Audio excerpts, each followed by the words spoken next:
dejar ahora en la exposición al Alto Comisionado de las Naciones Unidas para los Derechos Humanos, al representante regional adjunto Francisco Mena.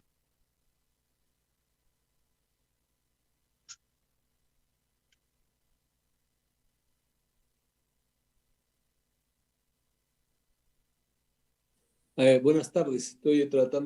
probando. ¿Se escucha, señora Presidenta? Sí, ok. Se escucha.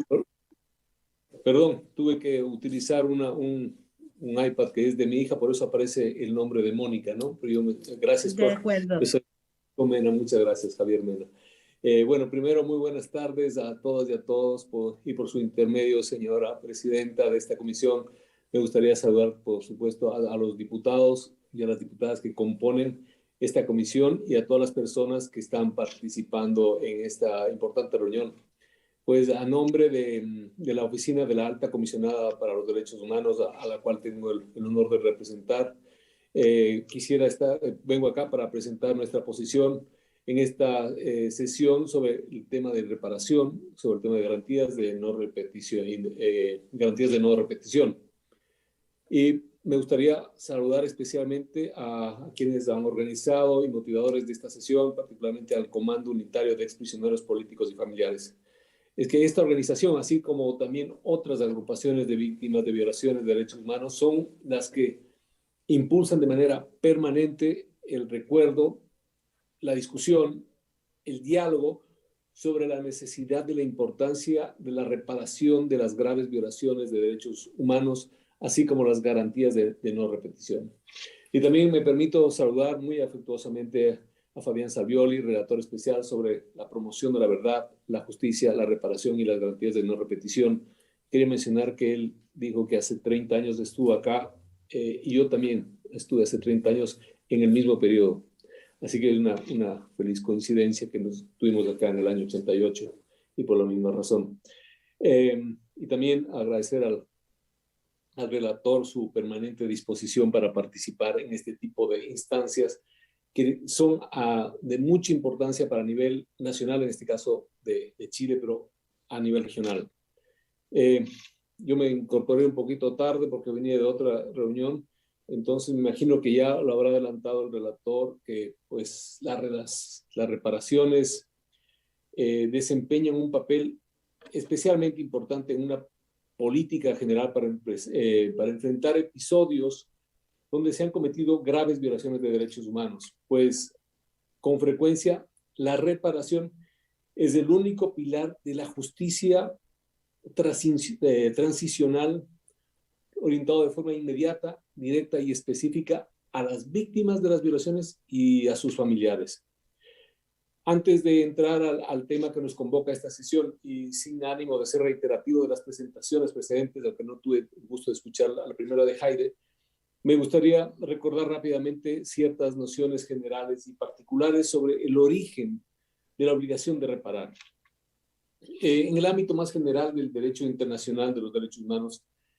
un Estado incurrirá en la obligación de reparar cuando incumpla una de sus obligaciones generales de respetar, proteger y garantizar los derechos humanos de todas las personas que están dentro de su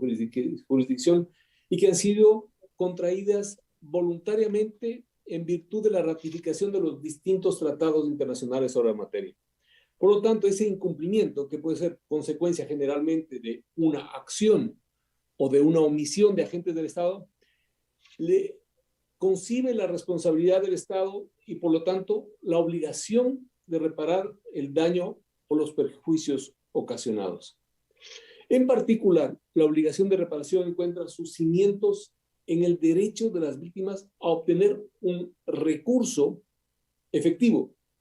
El recurso además que está consagrado en diversas disposiciones internacionales, pero en particular quiero referirme al artículo 2.3 del Pacto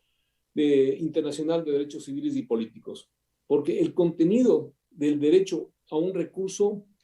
implica que los estados deberán, por un lado, investigar a fondo las presuntas violaciones de derechos humanos, encauzarlas penalmente y juzgarlas y sancionarlas si es que encuentran a los responsables, pero también restablecer el derecho conculcado y reparar los daños producidos por la violación al derecho humano señalado, pues que es justamente en el marco del derecho internacional. El derecho a obtener reparaciones goza del respaldo explícito de múltiples tratados. Como dije, está contemplado en el derecho genérico a un recurso efectivo, pero también en disposiciones específicas y tratados específicos que exigen la reparación de manera directa. Al respecto, quería mencionar lo que el Comité de Derechos Humanos, que es el órgano encargado de supervigilar el Pacto Internacional de Derechos Civiles y Políticos, estableció en la en la observación general número 31 sobre la naturaleza de las obligaciones jurídicas del Estado, de los Estados partes, que, y me permito leer, que los Estados partes han de dar reparación a las personas cuyos derechos reconocidos en el pacto hayan sido infringidos. Si no se da reparación a ellas, queda sin incumplir la obligación de facilitar recursos efectivos. El comité señala igualmente que cuando procede la reparación, puede entrañar la restitución, la rehabilitación y medidas de satisfacción como apologías públicas, memoriales públicos, garantías de no repetición y cambio en las leyes y las prácticas pertinentes, así como el sometimiento a la justicia de los autores de violaciones de derechos humanos. Es decir, el derecho a la reparación, que está claramente señalado en este artículo, también está señalado en el artículo 15 de la Convención contra la Tortura y en el artículo 24 de la Convención contra la Desaparición Forzada de Personas, instrumentos ratificados por Chile. La obligación de los estados de reparar los daños provocados por violaciones o infracciones de derechos humanos está recogida no solo en los mismos tratados que acabo de mencionar, sino también en la jurisprudencia internacional, ¿no? Y en la doctrina y en la jurisprudencia. Y en el tema jurisprudencial de varios sistemas de protección ha dado creciente importancia, dando la importancia y la relevancia a la reparación eficaz, en el sentido de que implica que un derecho de las víctimas y no solamente una obligación del Estado. No es materia de discusión entonces que los crímenes de lesa humanidad cometidos durante la dictadura militar en Chile, como la ejecución extrajudicial, como la desaparición forzada, la tortura en todas sus formas, incluyendo la sexual en contra de mujeres, solo por mencionar algunas atrocidades, constituyen actos típicos que activan la responsabilidad del Estado y, por lo tanto, la obligación de reparar a las víctimas. Y así lo han señalado distintos mecanismos de protección de derechos humanos al Estado de Chile. Por ejemplo, me voy a permitir señalar algunas. El Comité contra las Desapariciones Forzadas en el año 2019 recordó a Chile sus obligaciones en materia del derecho a la reparación y a una indemnización rápida, justa y adecuada. Este comité, si bien acogió con beneplácito los esfuerzos desplegados por el Estado para garantizar el derecho a la reparación de las víctimas de desapariciones forzadas perpetradas durante la dictadura, lamentó que la información proporcionada por el Estado sobre la creación de una comisión permanente de calificación de víctimas que permita determinar las víctimas de desaparición forzada no reconocidas por las comisiones de verdad no representa una prioridad absoluta por el Estado. Por lo mismo, el Comité contra la Desaparición Forzada recomendó a Chile lo siguiente: a. Continuar sus esfuerzos para asegurar que todas las personas que hayan sufrido un perjuicio directo como consecuencia de las desapariciones forzadas perpetradas durante la dictadura, incluyendo las víctimas que no hubiesen sido calificadas como tales por las comisiones de verdad, reciban reparación integral. B. Vele por la que las instituciones que se ocupan de otorgar reparación, incluyendo reparación simbólica, cuenten con recursos económicos, técnicos y de personal calificado adecuados.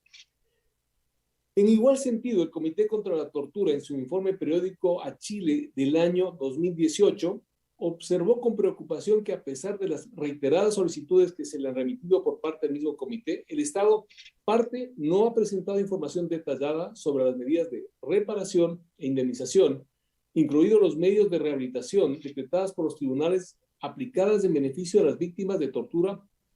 o sus familiares.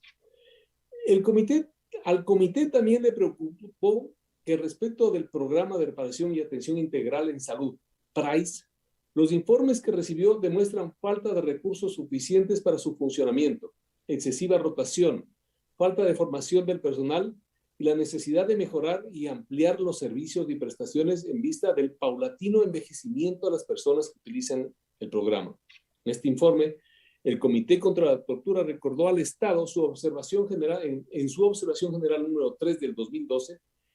en la que se refiere de forma detallada a la naturaleza y alcance de las obligaciones que le incumben en virtud de la Convención de otorgar plena reparación a las víctimas de tortura, y recomendó al Estado de Chile a velar que todas las víctimas de torturas y malos tratos, incluidas las que residen actualmente fuera de Chile, obtengan una reparación que incluya el derecho a una indemnización justa y adecuada, exigible ante los tribunales, así como los medios para una rehabilitación lo más completa posible. B. Asegurar el seguimiento continuo y la evaluación de la eficacia de los programas de rehabilitación de víctimas de tortura y recabar datos sobre el número de víctimas, sus necesidades específicas de rehabilitación. C. Garantizar que el programa de reparación atención integral de salud, PRAIS, cuente con el personal especializado debidamente formado y los recursos materiales necesarios para su correcto funcionamiento, y considerar la ampliación de sus prestaciones y servicios. Y D. Seguir avanzando en la adopción de medidas legislativas y de otra índole necesarias para garantizar que todas las víctimas de tortura durante la dictadura obtengan reparación, incluidas el derecho jurídicamente exigible a una indemnización justa y adecuada y los medios para su rehabilitación lo más completa posible. Durante el desarrollo de este informe, el comité y nuestra oficina tomó conocimiento de la decisión del gobierno durante el primer semestre del año 2018 de retirar el proyecto de ley de reparación de las víctimas de prisión política y tortura, que entregaba 3 millones de pesos a estas víctimas. Tomamos conocimiento igualmente del compromiso que adoptó el ministro de Justicia y Derechos Humanos, Hernán Larraín, al retirar este proyecto de ley, quien señaló expresamente que presentaría un proyecto de ley en reemplazo de esta medida. A la fecha, nuestra oficina aún no tiene conocimiento de un nuevo proyecto de ley de reparación que sustituya el del año 2018. Otros comités se han pronunciado sobre la obligación del Estado de reparar violaciones de derechos humanos. Por ejemplo, el Comité para la Eliminación de la Discriminación contra la Mujer en el año 2018 recomendó a Chile lo siguiente: velar porque todas las formas de violencia de género contra las mujeres que den lugar las acciones o las omisiones de agentes estatales de todos los niveles, incluida la policía, o resultantes de tales acciones u omisiones, sea debida y sistemáticamente investigadas, se procese de forma eficaz a los culpables y se les impongan condenas y medidas disciplinarias adecuadas, y se proporcione a las víctimas reparación de una indemnización.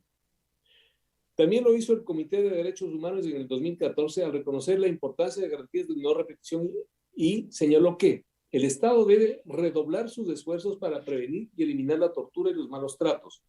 entre otras cosas, reforzando la formación en derechos humanos de las fuerzas del orden y de seguridad, y revisando los protocolos de actuación del personal encargado de hacer cumplir la ley, a la luz de los estándares internacionales de la materia. Asimismo, el comité recomendó al Estado, parte, velar porque todas las denuncias de tortura o malos tratos sean investigadas de manera rápida, completa e independiente, que los responsables de estos actos comparezcan ante la justicia y que las víctimas reciban una rehabilitación adecuada que incluya servicios de salud y rehabilitación. Pero quería señalar que no solo los órganos de tratado se han referido a la importancia de la reparación de las víctimas de violaciones de derechos humanos ocurridas durante la dictadura acá en Chile. Y me quiero referir particularmente al examen periódico universal que se llevó a cabo en el año 2018, en el cual se reportaron 2 recomendaciones precisas sobre este tema. La primera la hizo Costa Rica, que recomendó a Chile establecer un mecanismo permanente para el reconocimiento del derecho a la plena reparación de las víctimas de la dictadura. Y en segundo lugar, Rumanía recomendó a Chile seguir abordando la cuestión de las violaciones a los derechos humanos cometidas durante la dictadura, ya que los informes presentados muestran que Chile todavía tiene problemas en su proceso de justicia de transición y que muchas de las víctimas y sus familias no han recibido del Estado la reparación adecuada. Seguidamente a esta breve referencia al marco normativo internacional que acabo de hacer en materia de reparación y las recomendaciones que se han venido realizando a Chile en esta materia, me quisiera referir rápidamente a compartir con esta honorable comisión algunas de las acciones que ha llevado nuestra oficina para interceder entre las demandas de las víctimas de violaciones de derechos humanos de la dictadura y el Estado de Chile. Desde el año 2015, la oficina de la alta comisionada ha participado en instancias de iniciativas de temas de verdad, de justicia y reparación y garantías de no repetición. Por ejemplo, fuimos observadores de la mesa de alto nivel convocada por el Ejecutivo para acordar medidas reparatorias a expresos políticos y que estuvo conformada por distintos ministerios y representantes de víctimas y familiares, y fue presidida por el obispo Monseñor Alejandro Goic. En términos generales, los acuerdos alcanzados por esta mesa se referían al establecimiento de un sistema permanente de calificación de víctimas de prisión política y tortura, el levantamiento del secreto que pesa sobre el informe elaborado por la Comisión Parech 1, indemnizaciones civiles, reparatorias y pensiones, así como también el establecimiento de medidas necesarias para impedir la impunidad y garantizar la no repetición de las violaciones de derechos humanos cometidos en la dictadura.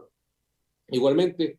hemos expuesto en distintas instancias sobre los escasos avances de la implementación de estas medidas, recordando las brechas de incumplimiento del Estado en las dimensiones de verdad, justicia, reparación y garantías de no repetición. Por ejemplo, en el año 2019, esta oficina regional fue invitada a exponer ante esta honorable comisión sobre las dimensiones de la justicia transicional. Nuevamente recordamos las obligaciones del Estado y los compromisos en esta materia y precisamente recordando los acuerdos logrados en la mesa de alto nivel y también las demandas de las agrupaciones de víctimas, hicimos mención a las obligaciones internacionales en materia de reparación, señalando cuán necesaria es contar con un mecanismo de calificación permanente de víctimas que permita al Estado determinar quiénes son las personas y sus familiares que requieren de reparación. También hicimos mención a la necesidad de potenciar el programa PRICE y, por último, otorgar reparación económica integral, extensiva e idónea. En el año 2021, en esta sesión especial, parecería que nos encontramos en el mismo lugar que nos encontrábamos en el año 2015, cuando finalizó la mesa de alto nivel. Aún no se han propuesto medidas para reparar a las víctimas de la dictadura. Aún existen pactos de silencio entre las declaraciones y testimonios de las víctimas y aún no existen mecanismos de recalificación permanente. Y como tal, como ya lo señalé anteriormente, aún no se ha puesto o no se ha repuesto el proyecto de ley al que se comprometió el Ejecutivo en el año 2018. Si bien el contexto sanitario en que nos encontramos inmersos ha visibilizado las grandes desigualdades que existen en este país y el mundo, también ha invisibilizado temas como el que nos encontramos discutiendo hoy. Por eso, agradezco de nuevo al Comando Unitario y a esta honorable comisión por no olvidar lo fundamental que es reconocer la importancia de medidas de reparación para las víctimas de violación de derechos humanos. ¿Cuántas de las personas que nos ha arrebatado esta pandemia estuvieron esperando por reparación o por el reconocimiento en su calidad de víctima? Ya para finalizar, me gustaría recordar lo que les mencionaba en un principio. Desde el punto de vista de sus posibles efectos directos, las reparaciones ocupan un lugar especial entre las medidas que los estados deben adoptar para hacer frente a violaciones de derechos humanos. Pero, por supuesto, deben estar vinculadas con otras iniciativas, especialmente con otros pilares de la justicia transicional, como los esfuerzos dirigidos a alcanzar la verdad, la determinación de responsabilidades en todos los niveles y que el establecimiento de garantías de no repetición, que incluyen, entre otras, el refuerzo de la independencia judicial, la promoción de normas internacionales de derechos humanos en el servicio público, la capacitación en derechos humanos, las reformas institucionales encaminadas al control de la civil de las fuerzas de seguridad, entre otras. Cada uno de los pilares de justicia transicional constituye una obligación legal para los estados y su cumplimiento debe ser interdependiente e interrelacionado para evitar la tendencia de algunos países que compensan una medida con las otras. Ofrecer reparaciones a las víctimas no debe ser parte de una iniciativa tendiente, por ejemplo, a hacer que la impunidad resulte más aceptable. Quiero finalizar solicitando por intermedio de usted, honorable presidenta de la Comisión, que los derechos humanos de las víctimas y sus familiares estén situados en el centro del diseño, ejecución y evaluación de cualquier programa de reparación que surja, ya sea en esta comisión o cualquier otra iniciativa. Les agradezco mucho por la invitación y por su atención y hago expresa de mi más plena disposición y la de la oficina a la cual represento para cooperar en esta mesa y en cualquier otra instancia. Le agradezco muchísimo, señora presidenta, y a los miembros, honorables diputados y diputadas, y a todas las personas que han participado. Muchísimas gracias.